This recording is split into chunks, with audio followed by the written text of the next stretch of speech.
So Demra যে অফিসের কাজে আসছিলাম ওই কাজটা শেষ, তো এসে এখন হচ্ছে বাবুবাজার ওদিকে যাইতে হবে আমার অফিসের কাজেই।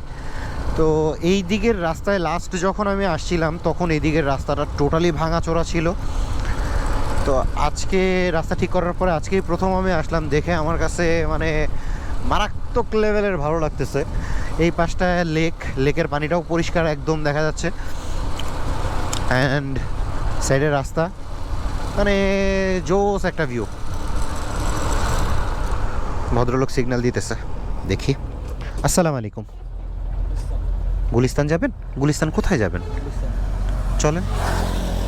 কত দিতে চাচ্ছেন আপনি? 100 টাকা। প্রতিদিন আসা যান 100 টাকা? আচ্ছা ঠিক আছে, আপনি ওঠেন। দাঁড়ান একটা সেকেন্ড, একটু হেলমেটটা ক্লিন করে দিতে হবে। ব্যাপারটা যেটা হলো যে অন দ্য ওয়েতে একটা রাইড শেয়ারিং অপরচুনিটি হয়ে গেল। এখন কথা হচ্ছে এখান থেকে সে বলতেছে সে প্রতিদিনই যাওয়া আসা করা হচ্ছে 100 টাকায় গুলিস্তান। এখন আমার কথা হচ্ছে যে ভাই যেটা পাইছি সেটাই লাভ। ওই আমি তো ওইদিকে যাচ্ছি, তো এখন যদি এরকম একজন নিয়ে যাওয়া যায় অ্যান্ড 100 টাকা পাওয়া যায়, খারাপ কি? যাক আলহামদুলিল্লাহ, শুকর আলহামদুলিল্লাহ, আল্লাহ তালা মিলাইছেন।